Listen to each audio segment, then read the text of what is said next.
his perspectives and giving us some information on the the preliminary work that's been done in terms of consultants and feasibility studies and what could be the way forward for the construction of the causeway. We're changing gears now. It's 18 minutes after 7 o'clock.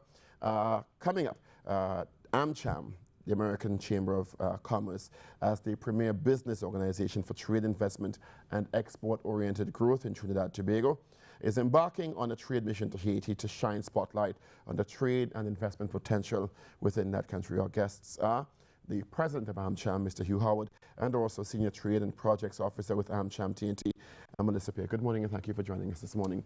Good morning. Let's start with Mr. Howard. And this, Mr. Howard, what would have precipitated the idea for AmCham to look at Haiti as a potential investment, to check out investment possibilities and also trade possibilities? Very often, the region and the world looks at Haiti in a different light. Yes, Paul. You know, there's a saying, there is a tide in the affairs of men, which, taken at the flood, leads on to fame and fortune. We are of the view that Haiti is currently experiencing that flood tide. Now, why do I say that? If you look at 2010, that devastating earthquake, Haiti had a negative GDP growth of 5.5%. In 2014, last year, we had positive growth of 2.8%. And the IMF is forecasting a growth between 3 and 3.5% for 2015. So that tells you that Haiti is on an upward trend. Additionally, there are several aspects about Haiti which we all may not be fully aware of. Population is 10.4 million. So that means that you have a potential market there that is several times the size of Trinidad and Tobago, or even the rest of CARICOM collectively. You look at the demographics of Haiti, a lot of the people in Haiti are young, vibrant. It's estimated that about 60% of that population would be under 30 years of age. We also have to recognize that in terms of Haiti's position as an exporter, about 80% of what Haiti produces gets into the US and the Canadian market duty-free. It seems to us, therefore, that this is a great opportunity for Trinidad and Tobago to go in there, because Haiti lacks quite a number of areas for development. We look at the education system, we can make a contribution. We look at the manufacturing, we can make a contribution. We can look at services in general, we can make a contribution. And that's the main reason why we decided that we would want to go into Haiti. And we decided also that we are not going to just sit here and assume that A is A and B is B. So consequently, we had our excellent senior trade officer, Melissa, and our CEO, Nirad Tiwari, go to Haiti. You know, you go on the ground, look around, speak with your counterparts there, you know, the AmCham Haiti people and so on. So I have no doubt that Melissa would be able to... Melissa, what did that field trip, as it were, yield to you? What surprised you most, and what are the opportunities that we sometimes take for granted? Where others see crisis, there's obviously some potential for investment and trade. Well, definitely. I mean, we took this mission, we spent a good 3 days in Haiti, really to, the trade mission is going to take place in June. It's going to be around the, AmCham Haiti is having a business future of the Americas. So AmCham Trinidad and Tobago belongs to a wider network of AmChams. And every year, we have a Business Future of the Americas conference taking place in a particular country outside of the United States. This year it's going to take place in Haiti, and therefore we did this mission, this pre-mission, to essentially see what was going on, meet with potential investors, listen to, for example, the Digicel Group, listen in terms of the Marriott investment. So there's quite a lot of investment taking place within Haiti. We also met with the Center for Investment within Haiti, which would be our Invest City across there. And there are a number of sectors that are open for investment. And what they do is that they take investors from beginning to end. They walk you through the process. There are a number of on-the-ground investments. It was really surprising because our view of Haiti is not a market that is ready for investment, but it actually is. So you have quite a lot of people who, for example, they're doing quite a lot of work in IT. They've developed quite a lot of hardware, and they're looking for joint ventures with persons who can do software development. So Haiti is actually ready for investment. We met with their minister, what would be their Minister of Commerce. We met with the AmCham Haiti, who actually their conference is based on diaspora investment, because quite a lot of Haitians get money based on diaspora investment. So Haiti is open for business. It was really interesting meeting with persons. A lot of them are actually bilingual, trilingual. So they don't just speak French, they actually speak English and Spanish. So it is a market where you have a lot of people ready. You have workers that are ready. Next question for both of you. I'll start with Mr. Howard in it. Mr. Howard referenced a 10 million population. Given what we know of Haiti, and you could tell me if this is an accurate assessment, what is the disposable income of these 10 million? Given what we've seen of the devastation, do they have disposable income to support businesses? Are the systems of transport, telecom, financial systems at the levels that can support sustained and business and growth? Good question, and it is something that we have to be fully aware of. And that is the development of Haiti, unfortunately, over the years, has not gone in the direction that it could have gone. So you do have a certain level of illiteracy and so on there. But that, from the point of view of Trinidad and Tobago, is an opportunity. We can then go in, after all, we are system members of CARICOM. We can go in and give the Haitians the benefit of what we have developed over the past 50, 60 years. So that if we are seen now as holding the hands of our sister country, when, not if, when Haiti develops, they are going to see us as part of that system, see us as the country that really came to their rescue and assistance when they needed it. So it's not necessarily to be considered a goodwill mission entirely. It's a goodwill mission, yes, but with tangible benefits down the road, Melissa. Definitely, because as you were saying, one of the things we've recognized is there are significant opportunities, for example, in financial services. Right now, there are 2 banks in Haiti, 2 foreign banks. We have there's Citibank and there's Scotiabank, which means that there are significant opportunities for our local banks to get in there and offer some financial services in terms of construction. So a lot of their transportation system is still a work in progress. A lot of the devastation of the earthquake, you can still see it on the island. A lot of infrastructure work needs to be done, and therefore there is an opportunity for our construction companies to go across there and assist. They're looking at their tourism sector, and again, there is opportunities there to help service some of the hotels. I mean, the Marriott just went, it hasn't even been officially open, but it's a huge investment. And therefore, there is numerous opportunities for our investors to actually get in there, do some joint ventures with some Haitian companies and reap some benefits from it. Mr. Howard, how concerned is AmCham about the shortcomings that we've heard over the years in terms of governance in Haiti, accountability and transparency issues where investments and large investments at that, where governments seem very transient and instability sometimes politically, where you're asking or we're asking persons to take a chance, do goodwill, make an investment for potential down the road. Those are some significant concerns. Yeah, we are very conscious of those factors. But I'd like to point out that, since August of last year, the issue with respect to elections, because, that had been a sore point. No election date being set, no steps being taken. But since August last year, they have begun to implement the necessary arrangements for holding free and fair elections.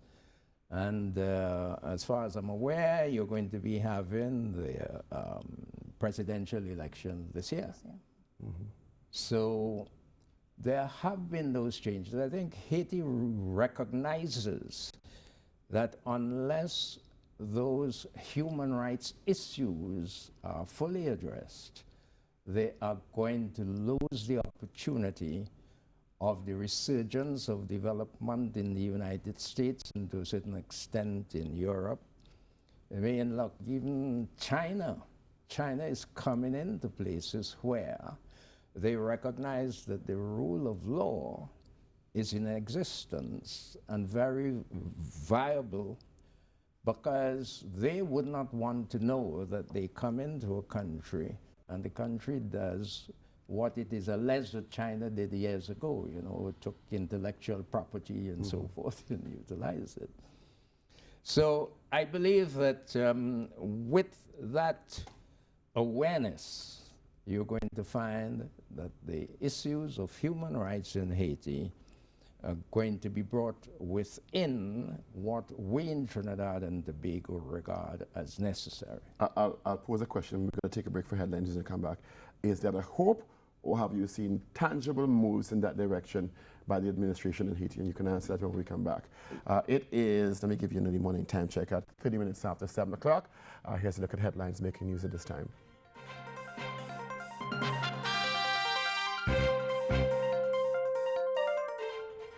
Charlene Cowlesser dies 1 month after giving birth to her only son Isaac via cesarean section. The Health Minister, Dr. Fuad Khan, awaits Charlene's autopsy reports. No TNT national is reported to be injured in the riots in Baltimore in the U.S. stemming from the death of Freddie Gray. Former Minister in the Ministry of Finance, Mariana Brown, says the entire situation surrounding Emailgate is representative of how little faith people in this country have in institutions. And internationally, streets in Baltimore, U.S. looked like a war zone early Tuesday night, a night of riots, fires, and heartbreak. Stay with us for more, and these and other stories at the top of the hour.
Welcome back, 7:30 for our friends from AmCham are here, and they're taking a trade mission this coming June to Haiti. Our guests are Melissa Pierce, Senior Trade and Projects Officer with AmCham TNT, and Mr. Hugh Howard, the President of AmCham. Mr. Howard, I posed a question before. Is the hope for better governance and accountability a wish on your part, or do you see definitive moves in that direction? There's a big furor in Haiti now over the construction of a stadium. With limited resources, when people are still living in tents after an earthquake and a hurricane, and also electricity in some areas has not been restored for years. Running water, sanitation is an issue. So while the mission is laudable, there's some definitive concerns, some practical concerns in life in Haiti. Yeah, well, I think you find that in every country. I mean, look at what transpired in Brazil in terms of their hosting the World Cup.